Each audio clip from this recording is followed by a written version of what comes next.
Hi guys, TinaGale here, and I am so excited to be joining Christine Myers with her Back to School video series. And Jen will also be joining us today, so I'll have links to both of their YouTube channels down below. Be sure to check them out and check out Christine Myers' blog. She's going to have an awesome giveaway for this series. You do not want to miss out on that, so you can get all of the details on her channel and her blog. So check out the links down below. For my layout today, I decided to pull out some of my stash and work along with it. It's been a while since I've went back into my stash, and so it's time to get into it and kind of knock some of it out. I have to be honest, this is a layout that has sat on my desk for about a week. I had 3 different paper kind of sets put together that were potential candidates. But this number paper from Chamel's collection, it's an earlier collection, I really wanted to use it because since my kids are grown, my back to school layout is going to be about myself when I went back to school in January of this year. So these are some photos outside of my school, my textbook, and then a typical day at my desk working on my assignments. I was going back for accounting, or still am. The numbers definitely fit, but then I needed some other things. I ended up pulling out a collection from Photo Play Paper that's the Real Genius collection. I had several pieces of it left. So it had school themed, and so that's where I'm going to get the title for my layout is from it. So I was trying to work it in, and some of the colors are the same, some aren't. It's a little more off-white than it is white. But Chamel's line here, it had some softer kind of off-white, kind of the colonial white from Close to My Heart to me is what it reminded me of.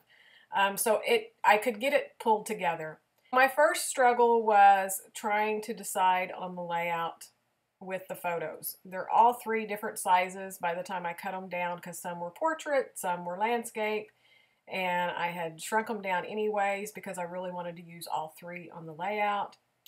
So I played around for days trying to decide how to put it out on the layout. I decided I wanted to do it all horizontal, and then it was a matter of how to get the papers, and I wanted the numbers to show, but I loved that ledger paper that's in the aqua, and I wanted a lot of it to show as well. I thought about cutting it down, but I ended up leaving it as wide as it is because I just wanted it to really look like the ledger. And then the background paper is from Simple Stories. It's their basics collection, so it's a ledger paper. So I definitely wanted to use it as well because it fit in with everything that I was doing. So as you can see, or as you can hear as I go through this layout took me forever just in the thinking process before I actually started gluing stuff down. And then it just seemed to be one struggle after another. But in the end, I do like it, but I'm going to tell you at the very end a major oops that I did. So you'll see that in the still shot. I've got all my basics down. I used that ledger to pop my photos off away from that busy number paper. And I used my spiral punch to go along one side of it because I wanted just a little bit of texture there. The little ephemera pieces that I tucked in at the top, they're all from different ones of Chamel's collections from the ephemera packs. So I think the one with the little girl is the Go Now Go collection. And then these stickers here are the ones from the Photo Play Paper Real Genius. So I wanted to use that banner that said Back to School. And I loved those books, but the card was too big to fit in anywhere. So I decided to just fussy cut them out, and I'm going to put them down at the bottom just for a little bit because there's so much background.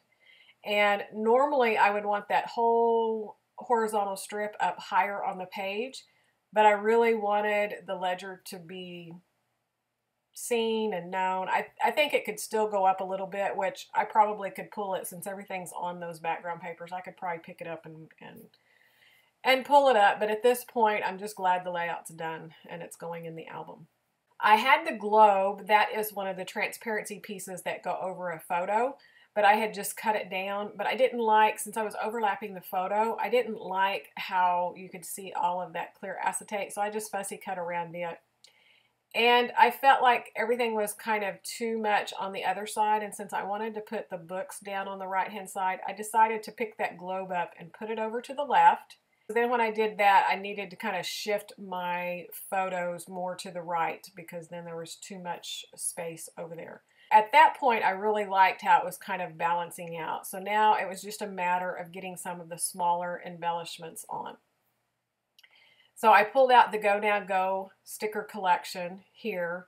I was just trying to find some more filler. I just felt like it was really bare. I mess around with the little tabs, and I was trying to put some more color up there. I wanted some more of all of the different colors from the numbers down below. I had it in the books, but I really just wanted something more.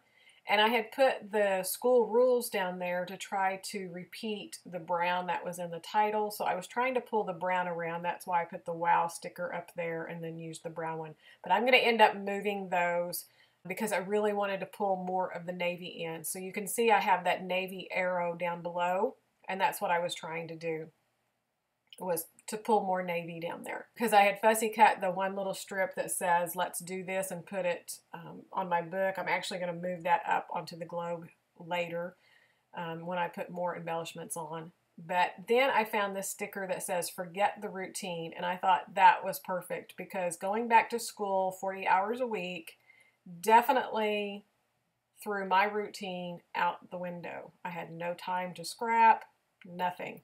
And now school has started again, and I decided to continue. And so once again, I'm doing nothing but school. So that's why you're not seeing a whole lot of process videos from me. But I hope you'll hang in there with me, and I will get back at it. I don't know. I'll figure out some kind of routine, a new routine. I will be back Thursday with my planner for Paper House Productions, where I'm doing my memory planning, and that is like my favorite thing to do right now is that planner. I get to just document my everyday life in little small segments. Okay, forget that. That's Thursday. Back to this layout. So I had this banner, and I wanted to kind of keep those tabs up. Again, I'm just looking for some more interest on the layout. Everything just seems kind of flat and blah, and it's just not making me very excited. So I cut some small little foam pieces, stuck up under there so that the bottom of the tabs won't go down flat, but the top of them are. I messed with that globe. I never could quite decide whether I liked it behind or up, but I ended up tucking it behind the photo, but on top at the base. And then when I put this back on, I like it up higher. I'm still looking for some small pieces. I really wanted more, and when you see the final picture, I may put in another final picture. I haven't taken it because I went back. I totally messed the layout up. The little label up the top that says adventure awaits with that little girl, I have been hanging onto that because I loved that piece, and I couldn't wait to stick it on this layout because I just thought it was so perfect. And I love it, and I made sure that you could see the whole thing up there. And then I decide, let's put some splatters on. What could go wrong? Honestly, what could go wrong? Well, the little piece that's the nozzle could fall over and make a big splot on your page. It's like, okay, not a problem. It's not that big, see? Whoops. Not too bad. So I go on. I'm getting where I cannot put splatters on a page with the nozzle, and so I've been doing it with my paintbrush. So I'm doing that. And then I finish, and I think it's wonderful. Nothing's needed, but I can't leave it alone. And I'm using navy here. I decide I want some black. What could possibly go wrong? When I put the black on, there's a little ring around the nozzle part, and it fell off. Where do you think? Right on top of that label and right on top of that little girl. At this point, I was feeling totally defeated. I added a few of these little sticker brad type things in the black and the red and the gray and decided to call it quits and took some photos. After that, I decided I couldn't live with it, and I found some of the chipboard leaves that I loved and I had thought about putting on there, and I ended up putting on top of the biggest blob to the top, and then added some of the clear stickers of the leaves around in the embellishment clusters. So here's a picture of the next final layout. So I hope you enjoyed that. Don't forget to go over and check out Christine's blog and Erin's blog, and I will have some links here that you can click on to. Thanks so much for watching. Come back Thursday and I will have another video for you. Have a great day.